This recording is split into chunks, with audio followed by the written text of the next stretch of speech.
We'll have plenty of time to complain about power creep.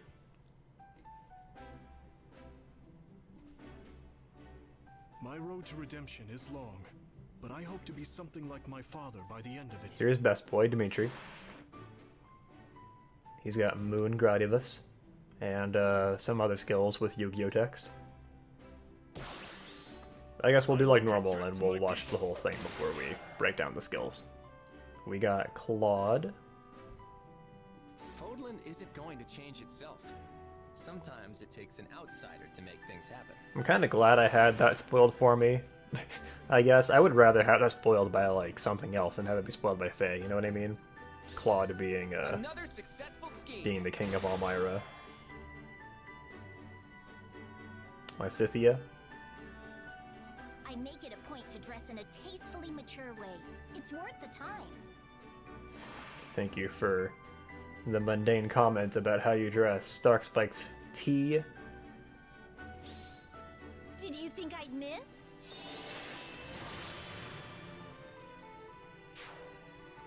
And finally, Edelgard. I will not allow those who slither in the dark to stand in the way of my path.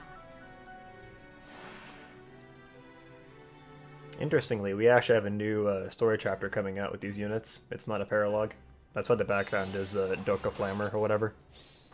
I'll cut my own path. It's definitely not called Doka Flammer, but that's what I'm calling it anyway. You can't stop me. Indeed. Nobody can stop Edelgard anymore. She's too strong. Okay. Oh, we're fighting this guy in the next chapter. That's cool. Freya transformed into like a goat monster. I wonder what he transforms into. Probably another goat monster. Okay. I guess we can mention real quick, they do have a slightly different sparking system this time where you can just spark for each one individually. So if you summon 160 times, right, you get one each. In addition to the one you get for free. Okay. Let's break this down. We'll start with Dimitri. This is different because usually it's like my initial reaction right then and there. In this case, I've had a day to kind of sit on these skills, and I may have a slightly different impression now. His weapon is Moon Gradivus. It has distant counter. Grants special cooldown charge +1 per foe's attack during combat. Only highest value applied is on stack. Okay. So yeah, it's DC plus the breath effect, but it's not the entire breath effect, because I'm pretty sure like steady breath and darting breath and all those, they give special cooldown per attack, period. So like your attacks and also the foe's attacks. This is just the foe's attacks. The most power cred part of Dimitri is his chest to waist ratio. He does look very strong. Dimitri got a little shredded in 5 years, but that's okay. I'm curious what they'll do for a legendary Dimitri.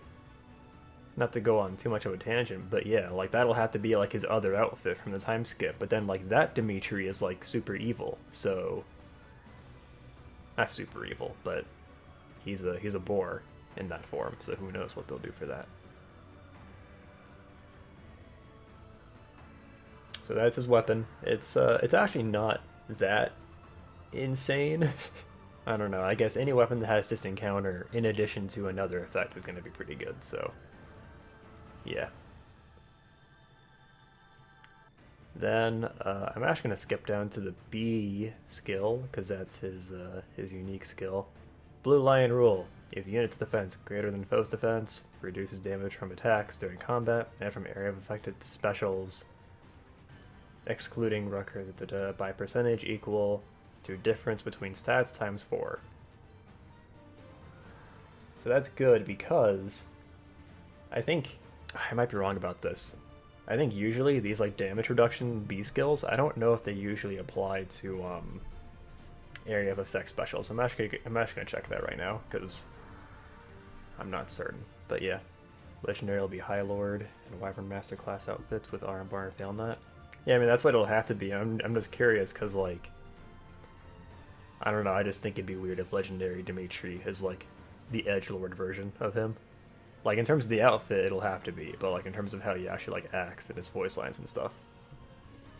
Oh, it does, actually. Okay, I was wrong. So those damage reduction B skills do actually apply to area of effect specials. I should have figured. But yeah, obviously really good. Also, just tacked on top of that, because why not? Also, if foe initiates combat, unit makes guaranteed follow-up attack. So it's just unconditional quick riposte. There's no HP requirement. Oh, actually, you might need this requirement to be met. Now that I'm reading it. Yeah, okay. So you actually do need this requirement to be met in order to get this this effect here. Yeah, it's a little dumb. I mean, you need to have higher defense for it to activate. We don't know how high his defense is yet. What if he only has like 20 defense? No, obviously, he's going to have like 1,000,000 defense, and he's going to be ridiculous. Getting a little annoyed by the power creep.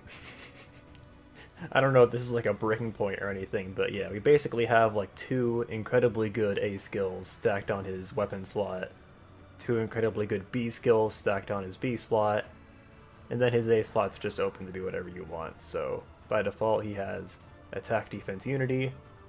If unit is within 2 spaces of an ally, grants attack defense +5, and a bonus to attack defense during combat equal current penalty on each of those stats. Calculates each stat bonus independently. So in the first place, I think this is where they should have been going with the tier 4 bond skills, because just having to have your unit right next to another unit is kind of cumbersome, especially in ether raids where like it's just risky to have someone sitting right next to another unit. So I think this is a good progression from the bond skills. However, they were just like, also he gets Chaos Ragnal now, so if he gets that effect where basically any penalty he has gets neutralized, and then also like he gets a buff based on it. So yeah, the example they give here is if he has -7 attack, in total he gets +19 attack. And interestingly, they like clarify what the net bonus would be, which is kind of weird. It's, you know, they don't always like go out of their way to clarify these kinds of things. I think it's curious. Whatever. Have you already decided who you're going to pull or pick as your free Celial unit? Maybe. I will get to that later. Someone may need to remind me, though. Dimitri's obviously completely busted. He's going to have Gen 5 BST, so that's probably going to be close to 175 BST, because he's an infantry unit. He might have like 173. I think that's what like Fallen Corn has, right? No, Fallen Corn I think has 178. So Dimitri might have that.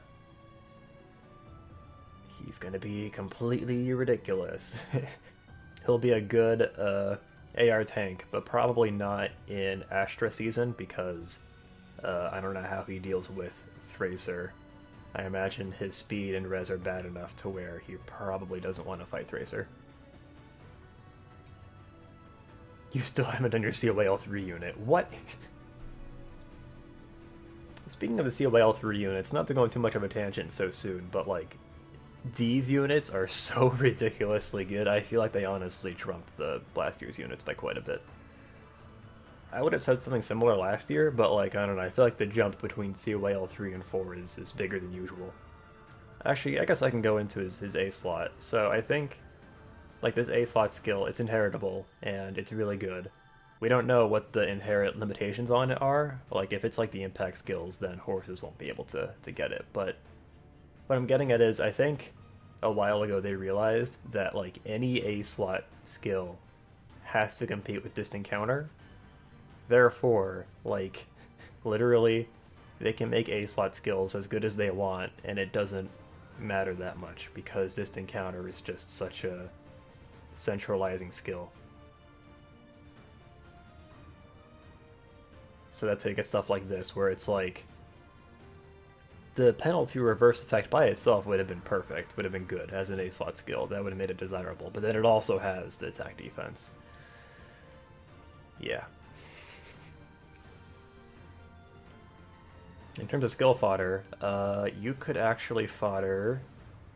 Yeah, you could fodder attack defense unity along with a joint hone attack here. There's no reason you can't. You would have to... You'd probably want to fodder like a Rutger. I think Rutger is the one that has attack defense bond. But yeah, if you do that, you can get this and this at the same time. Alright, moving on to Claude. Not as obviously busted as Dimitri, but we'll see.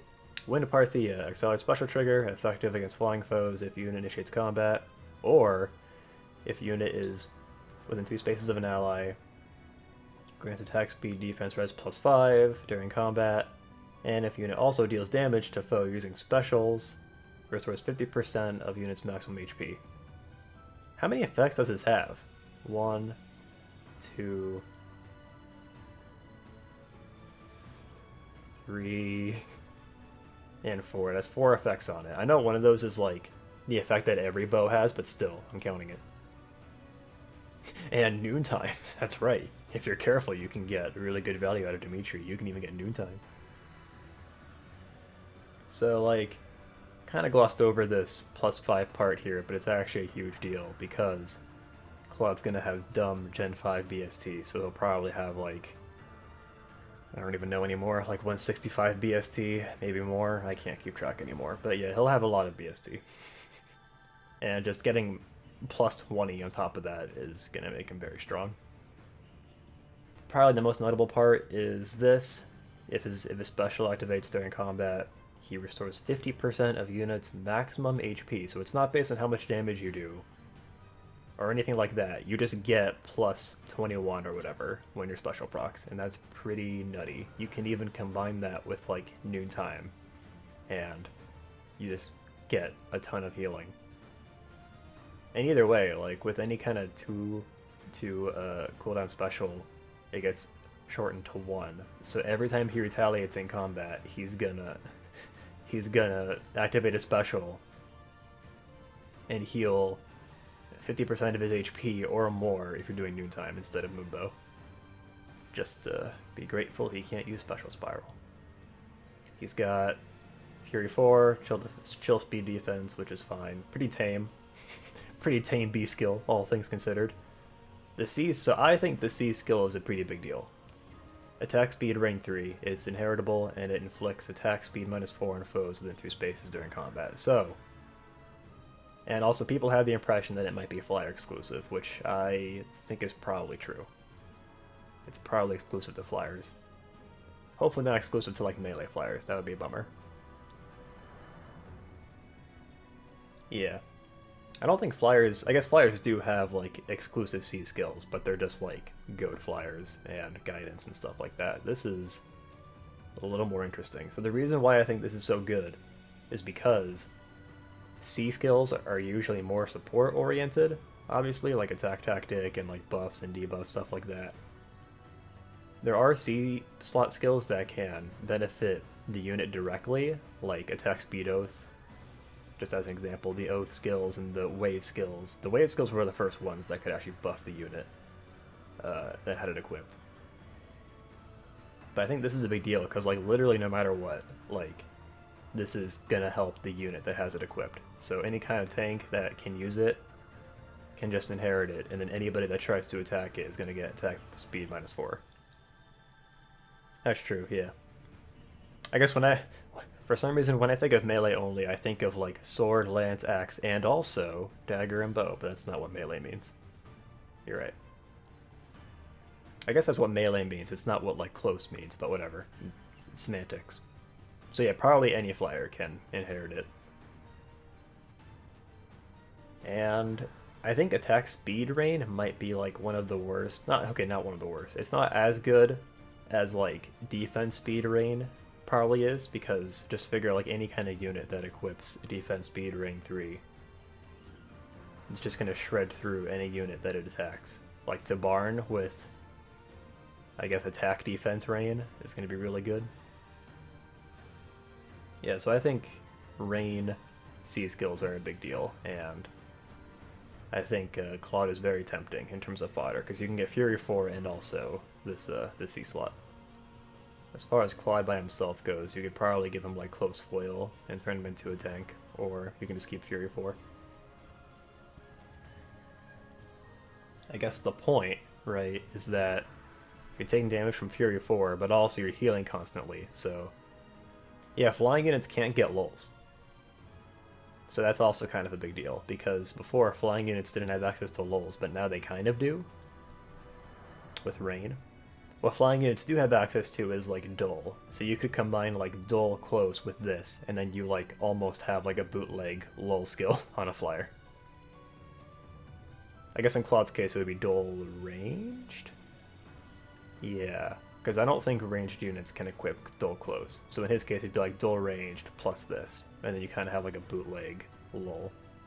Apparently in the Japanese version of the game, these weapons have longer names, so this one is like Verdant Wind Parthia, and Dimitri's is like Azure Moon Gradivis, and then Edelgard's is like Crimson Flower Haudicler, you know. Just thought I would throw that in there. Claude is obviously very good.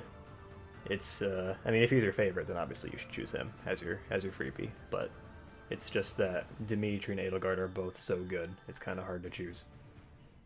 Alright. Lysithea. So we already saw Lysithea before, but she's got effective against cavalry foes, grants speed +3 at the start of combat if foes' HP greater than 75%, grants attack speed +6 during combat, and if unit's HP less than 100% and unit initiates combat, unit makes a guaranteed follow-up attack before a foe can counterattack. So that's a lot going on here. How many effects? 1, 2, 3, 4. 4 effects. So I think you can combine this last effect and make it like... So like this last effect is like 2 in 1, because if unit's HP less than 100% and unit initiates combat, not only can you make a follow-up attack before they can counterattack, but it's a guaranteed follow-up attack, which is new. We haven't had an effect quite like that before. So it's just weird because she seems very speed-oriented anyway, so like it's just kind of weird that they would give her an effect that gives her a guaranteed follow-up attack, right? With attack speed push and lull speed, and this like speed +6 on her weapon, like I really don't get why she needed to have this guaranteed follow-up attack as well. At that point I would just like, I don't know, give her like null follow-up or whatever. Like Byleth or Summer Byleth. I think I saw someone say that you can run Windsweep on her, but I'm not sure if that's how it works.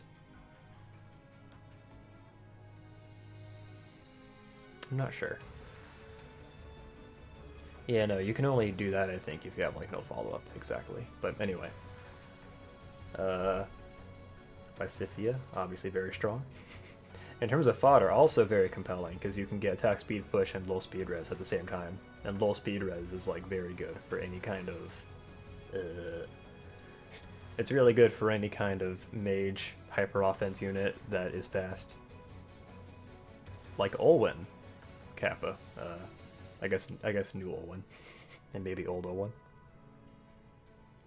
At least she doesn't have like joint drive speed. Just put your Lysithea in maximum overdrive and give her joint drive speed.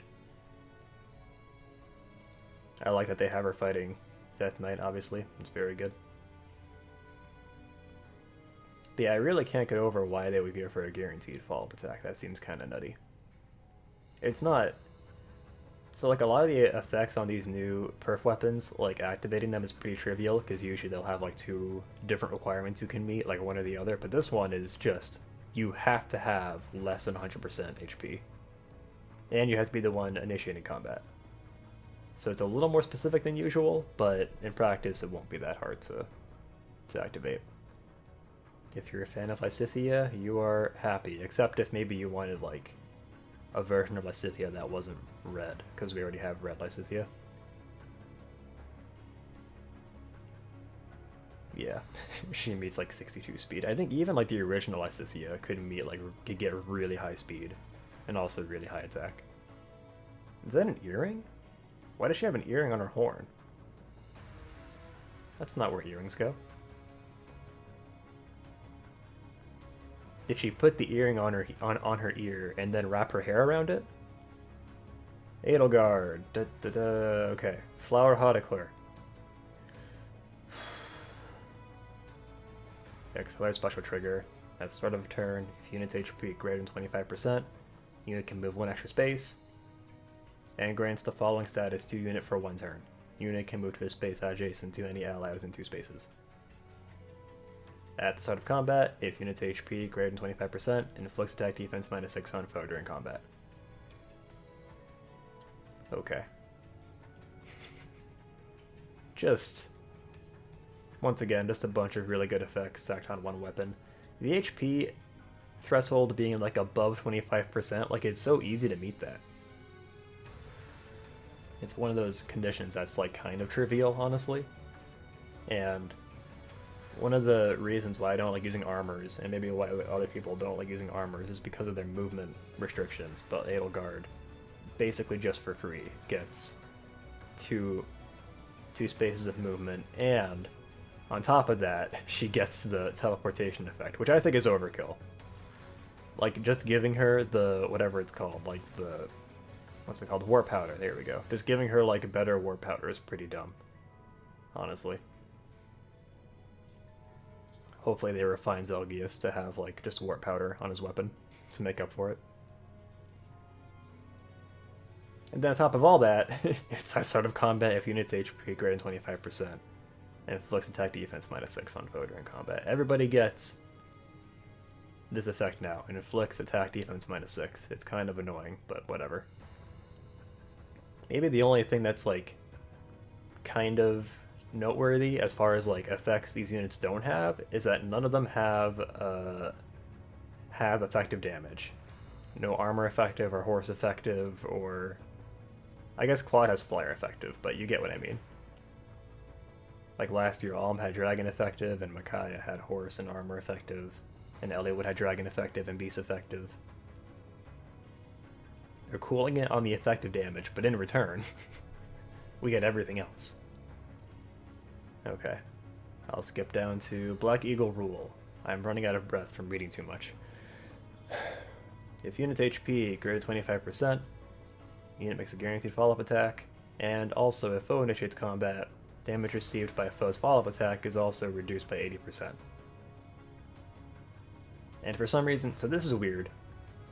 For the first time ever, they decided to draw this distinction between making a follow-up attack and attacking twice. I just think it's interesting they waited 3.5 years to finally do this, because it's probably really confusing for people who aren't familiar with the game's mechanics. But yeah, it's the same requirement as her weapon.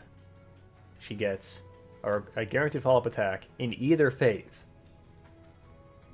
So it's like Bold Fighter and Vengeful Fighter all in one. Also, if foe initiates combat, and she gets the damage reduction. So yeah. She doesn't get any kind of special acceleration. Well, okay, she literally does. But she doesn't get like special cooldown acceleration, I guess, so that's good. I think the other Edelgard with Raging Storm, I think she actually has that on her B slot. That like Bold Fighter effect. Her A slot's kind of weird, so I think this is a sign that they're trying to bait us with the skill fodder, because like I think objectively Distant Counter is better on her, right? Because she's gonna have a bunch of defense anyway, so like you probably just want her to have Distant Counter. But for some reason they give her Distant Ward, and I think because since Distant Ward is like newer and shinier, they're trying to bait people into pulling her for skill fodder. That's my suspicion. It's a little interesting though, because like, I mean, to counterplay her, like all you have to do is like bring a red unit with an armor smasher. Like it's kind of the same thing you've always been doing to counter scary axe armors, so yeah. She gets Joint Drive Res, which is new. I like joint drives, they're really good. They're good because they can benefit like both the unit that has it equipped and also like anybody on your team. So it's really good for like arena runs because it's kind of flexible. You can use it like that. As far as fodder goes, you could fodder Distant Ward and Joint Drive Res at the same time, but I don't know, man. Trying to find a unit that wants exactly those two things. I guess it's not too hard. It's just, are you really gonna pick Edelgard as your free pick and then fodder her for a unit that specializes specifically in killing mages. I guess you can, if you really like that unit. If it's like your Titania, and Titania's your favorite unit. Speaking of skill fodder, we can finally discuss which one you should pick as your freebie. If you're picking based on skill fodder, then I'm just going to repeat the advice I always give, which is that you shouldn't pull for skill fodder unless it's a unit, or unless it's a skill that you already have a use for. So like, don't pull, or don't pick Dimitri because his A slot is exciting, and then just kind of sit on him for months not knowing what to do with him. You should have somebody in mind you want to give it to beforehand. And if you can't think of anybody, then you can wait and not redeem your free pick, or you can just choose the one you want the most, which is probably the correct play, honestly. The best play might just be to choose the one you like the best. So like for me, I just really like Dimitri, and I really like Edelgard, so I'll probably choose one. I do have an idea for what I can do with Dimitri's A-slot skill. And yeah, Lysithea has really good skill fodder. I would say Lysithea's, I guess it's also specialized, kind of like Edelgard's, where it's like, you really would just want these two skills on like a hyper offense mage, but like, I don't know, I feel like it's easier to find a unit like that. Tail 2 could use it. They have a plus 10 Tail 2, but I'll think about it. That's right, I still haven't finished Verdant Wind. I'm sure Claude is fine. I just don't have an attachment to the character yet. But yeah, just so to recap my advice, don't pull based on skill fodder unless you have someone in particular you want to give the skill fodder to, and otherwise you should just choose the one you want the most. That's the play. We are getting a Forging Bonds for this, so that means we'll get summon tickets for this, which is cool. I haven't gotten a good free summon in so long, it feels like. Clearly the stream Golden Deer. I'm not entirely opposed, but I'd be streaming it on maddening mode. I don't know if that'd make it better or worse for viewing. Okay, so here's my idea for Dimitri's A slot, right? So you know how Fallen Ike has the exact same thing on his weapon? This like penalty inversion? What if I just gave this A slot skill to Fallen Ike? Then if he gets debuffed, he just gets like plus 1,000,000 in that stat, and he's good to go. I'm thinking about it. I'm seriously considering it. I think this A-slot skill is best on units that already have Distant Counter. Yeah, so like, I think it will be broken, but then there's, I think the AR meta might start to evolve, because like, it's just pretty easy at this point to make like ridiculously busted stat monsters like Dimitri or Fallen Ike, or even like Erica, because you can pass on a bunch of buffs to Erica. I feel like since that's gonna start happening more, people are gonna build their AR defense teams to counter monsters like Dimitri, so there's gonna be more like staves that, you know, you can't counter, like fire sweep weapons, stuff like that, wind sweep. I feel like we're going to start seeing more stuff like that. And Fallen Ike, I would think, still struggles with those types of units. So that's kind of why I'm hesitating, because he might have like 1,000,000 in every stat, but he still can't counter, you know, whatever unit, whatever staff unit. Oh yeah, so like, you get your freebie pick, and you can spark, which means if you want a plus 10 unit of one of these, you only have to summon 9 of them, which is so good. I think I did the simulation for Dimitri. The 50 percentile is 1,400 orbs. That's to get 9 copies of him, which isn't that bad, considering he's on blue, and blue is usually a little worse than green, for example. That's what the 50% median was for Micaiah last year, and I got her because I got lucky. I got my 10 copies. So, oh yeah, so someone asked earlier, I think it was Ian, who I'm going to choose as my freebie. I'm probably going to choose King D, and I will probably just sit on him until I decide if I want to give Fallen Ike attack defense unity. Because the thing is, My Fallen Ike has a minus attack IV, so I'm gonna use my IV mangoes to change his IV to be plus speed. And maybe like minus HP or something, I don't know. I'll have to think about it. Thanks for hanging out. I appreciate it. I guess I forgot to do it earlier, so I'll do it now. For hero stuff, if you're watching on the YouTube channel, then come follow us on Twitch, twitch.tv/Lupisaurus. That's where we do live reaction streams for all the new trailers. If you're watching on Twitch right now, then go subscribe on YouTube. That's the Loopy Black channel. That's where I upload the abridged reactions. Also, we have a Discord, so come join the Discord. And that's it. So have a good night.